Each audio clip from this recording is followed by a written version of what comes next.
semua pasti udah nggak asing kan sama pria ini. Dia adalah dokter, pemadam kebakaran, guru, sampai dengan astronot. Tapi tunggu dulu coy, siapa sih sebenarnya sosok di balik kepala pelontos yang legendaris namun nggak bisa sulap ini? Kenapa dia bisa sebegitu multitalennya? Dan bagaimana perjalanan hidupnya dari dia kecil hingga menjadi bintang film nomor 1 di industri film dewasa? Tanpa basa-basi lagi, mari kita bedah habis siapa sih si Om Botak satu ini. Tapi sebelum kita gas ke ceritanya, kenalan dulu sama channel ini. Dimana channel ini isinya tentang obrolan-obrolan dewasa. Jadi buat kalian yang umurnya belum cukup, sorry banget nih, mending di skip dulu aja, kita ketemu lagi nanti.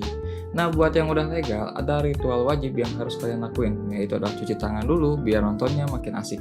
Kalau udah semuanya, selamat datang dan gaskeun.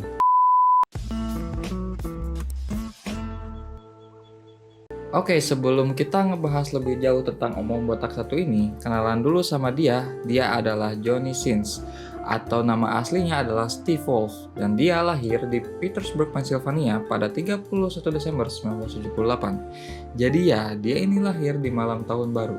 Nah, masa kecilnya dia gambarkan sebagai indah banget. Dia ini adalah anak bungsu dan punya 2 kakak, dan orang tuanya ini sangat mencintai dia.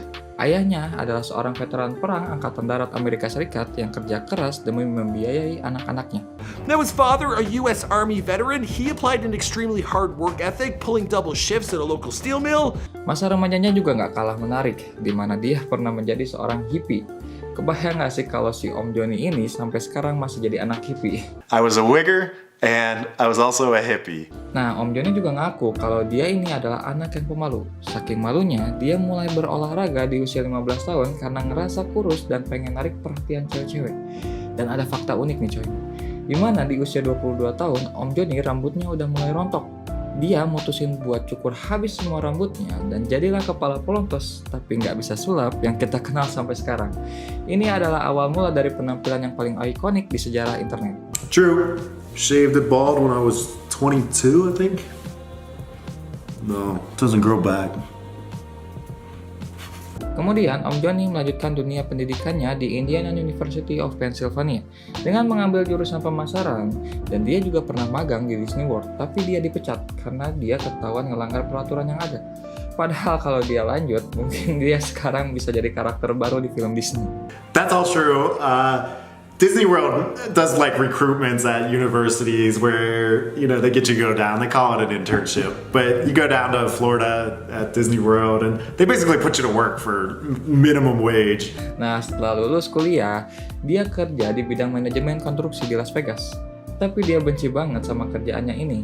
Tiba-tiba dia keinget sama omongan teman ceweknya waktu SMA yang bilang dia ini sempurna buat industri film dewasa. Taulah karena apa. Dan tanpa pikir panjang, dia nekat resign dan pindah dari Las Vegas ke LA untuk mencoba keberuntungan di industri film dewasa. I guess, I don't know, the size. I'm asking you, have you always had a massive dick, Johnny? Awalnya, Om Johnny ini cari kerjaan lewat iklan di Craigslist yang menurutnya banyak penipuan. Tapi dia nggak nyerah gitu aja. Dia bahkan rela syuting tanpa dibayar demi bangun portofolionya.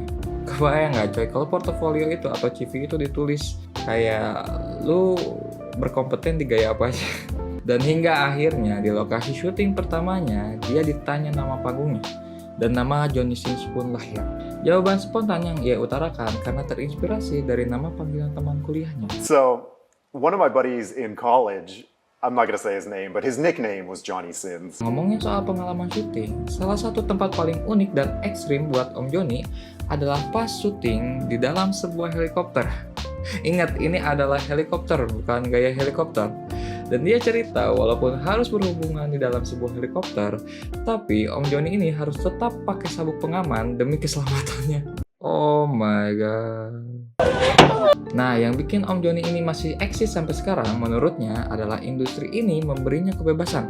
Dia nggak punya bos, bisa libur kapan aja, dan ya, dia bisa berhubungan demi dapetin uang. Sebuah karir yang mungkin diidam-idamkan oleh banyak orang coy. What are some perks of being a porn star? Well, no boss. You get to have sex for a living. You get to take off as much time as you want. You make good money. No boss, no boss, no boss. Mungkin banyak dari kalian yang bertanya-tanya apakah si Om Johnny ini punya pacar atau enggak. Jawabannya iya, dia pernah punya pacar dan pacarnya ini sama-sama berkarir di industri film dewasa. yaitu adalah kisah Sins. Nah, meskipun mereka ngejalanin hubungan selama bertahun-tahun, tapi mereka mutusin untuk nggak nikah dan sama-sama nggak pengen punya anak. Mereka ngerasa hidup mereka udah sibuk dan anak-anak akan menghalangi rencana mereka untuk berkeliling dunia. Selain itu, mereka juga ngejalanin hubungan yang terbuka atau open relationship dan punya aturan yang penting yaitu adalah jujur dan transparan. Pasangan ini ngajarin kita bahwa kejujuran adalah kunci, bahkan dalam hubungan yang paling tidak biasa sekalipun. Like we hook up like at conventions and stuff. We hook up with different people, but if we lie about it, then it's cheating. Yeah, if you're like covering something up or, going behind. Nah, setelah lebih dari 10 tahun di industri film dewasa, portofolio Om Joni udah gila banget. Dia tercatat udah main di sekitar 2.500 film dewasa dan sekitar 500 diantaranya dia produksi untuk situsnya sendiri. Ini sih Gofar Hilman juga kalah ya coy. Gofar ini gosipnya pernah berhubungan badan dengan lebih dari 100 wanita. Astagfirullahaladzim, Gofar. Gue revisi. Berapa? Pas umur 21. Selain itu, Om Joni juga sangat menutup diri dengan kehidupan pribadinya, di mana ia baru ngasih tahu orang tuanya tentang kerjaannya setelah 1 tahun berkarir di industri film dewasa. Reaksi mereka nggak terlalu baik, tapi juga yang nggak terlalu buruk. Menurut orang tuanya, yang terpenting adalah anaknya aman dan bahagia. Wow, orang tua yang sangat suportif banget ya coy. My parents are pretty old-fashioned. I guess their reaction was not the greatest, but not the worst. They just want whatever's best for me, and as long as I'm safe and happy, my parents are happy. Di luar daripada kamera, Om Joni ini orangnya sangat pemalu, pendiam, dan penyendiri. Kisah bahkan bilang cara dia nyambung dengan orang lain ya cuma lewat berhubungan. Dia nggak punya banyak teman dan zona nyamannya adalah saat dia berakting di depan kamera. Ini ngebuktiin bahwa di balik penampilan yang profesional, ada sisi yang introvert di dalam Om Joni ini. Jadi kalau kalian mau ngobrol sama Om Joni ini, We're so opposite, Like, if he was here, I'd be super shy. He's really quiet. He's like a nice guy. And I Right. am not. Om Joni juga dikenal punya badan yang keker walaupun nggak podcast. Kebugaran utamanya berasal dari kerjaannya yang dia sebut sebagai 45 kardio terberat. Dia juga sangat ketat soal diet. Jadi kalau kalian mau kurus, mungkin bisa coba cari kerjaan yang kayak Om Joni ini. Seiring bertambahnya usia, fokus olahraganya pun berubah. Jika dulu dia berfokus pada olahraga angkat beban, sekarang dia lebih fokus pada olahraga yang ringan, kayak yoga dan mobilitas.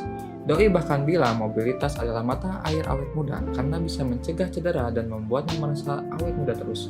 Nah, olahraga ini aja ya coy yang kalian harus ikutin. When you're older, when you get to your 40s, you don't want to be tight. You don't want tight hips, tight hamstrings. That's literally what gives you back pain. The mobility is the fountain of youth, basically. Tapi yang paling mengubah hidupnya selain berkarir di industri film dewasa adalah meme. Ya, meme yang mengolok-olok dia sebagai Jack of all trades. Yo, man, this car's awesome. What do you do for a living? Well, I guess I'm a jack of all trades. Okay. Doctor, lawyer, teacher, plumber, astronaut. Itu mengubah statusnya dari cuma bintang film dewasa yang paling populer menjadi ikon di internet. Dia ngaku suka dengan semua meme tentang dirinya dan bahkan punya banyak penggemar setia dari Turki. Mukanya banyak dipampang di kendaraan-kendaraan umum di Turki. Nah, sadar nggak sih coy, kalau Om Joni ini jarang beradegan dengan lawan main cowok. Nah, menurut kisah Sins, katanya Om Joni ini emang nggak mau ngelakuin adegan di mana ceweknya 1, cowoknya 2. Ini adalah batasan pribadi yang dia pegang kuat di dalam karirnya. Tapi kalau ceweknya 2, cowoknya 1, mungkin kalian udah nonton ya. He's done 1 DP in his life, I think. And he won't even do like orgy scenes if there's another guy there unless he gets a girl and they get their girl. Like a boy, girl, where like... Nah, Om Joni juga ngasih sedikit petua nih coy soal kemampuannya tahan lama di ranjang. Dengerin baik-baik nih buat kaum cowok nih. Dimana dia ini cerita kalau staminanya bukan cuma soal fisik, tapi lebih ke kontrol pikiran. Kuncinya adalah nahan orgasme pertama selama mungkin. Kadang dia pakai trik khusus kayak gigit lidah buat ngalihin fokus dan jaga performanya.